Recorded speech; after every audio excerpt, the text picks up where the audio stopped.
How will we know when God is calling us individually to leave the cities? And will some be taken out of the cities at the very last moment, like Lot? Well, we were told that we have to work the cities. So some of our institutions, like our churches, will be in the cities. And we are to work them, not by living in the city, but by visiting the cities. That is quite a clear point. Now, who has been called to go out of the cities? Everybody. Everybody has been called. Is it possible for everybody to move at the same time in unison out of the cities? And the answer is probably no. So there will be people that are the ones that are in the cities till the very last moment. And it's possible that, like Lot, they will be removed from the cities. And there are people that are not able to go out of the cities. What if you have circumstances that prevent you from going out of the cities? Or what if you do not have the means to go out of the cities?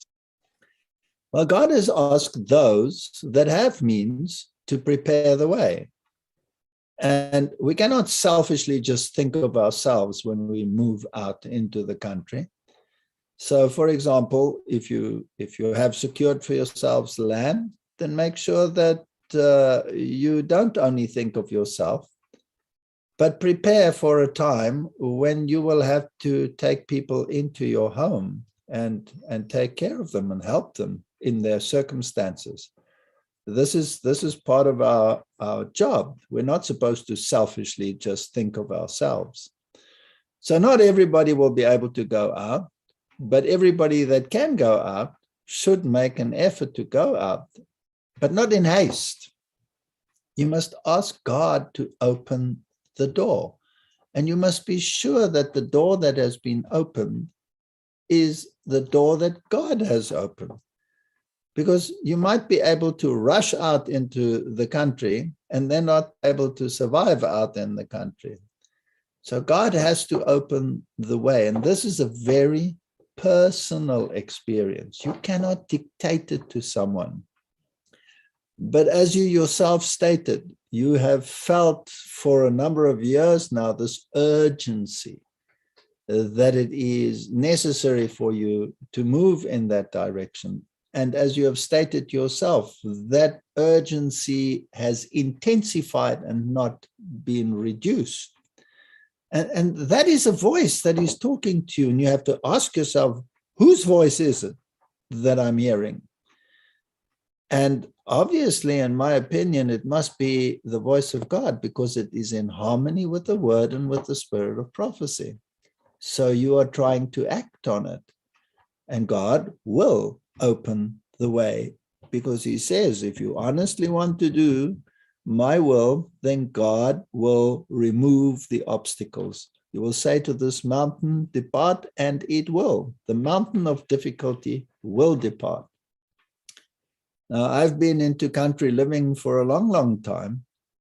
And not that it was necessary for me to go because of tremendous turmoil in the city or anything like that. But what a blessing it has been.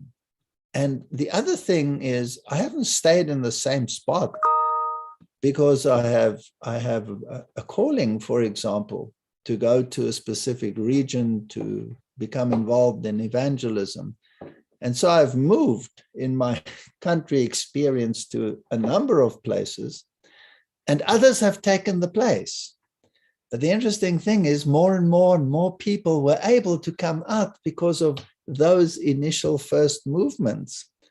And I find that this is how God works. And if you set the example and people see, but it is working, and people come and see, what are you doing and how are you approaching this? Then the bug starts biting them.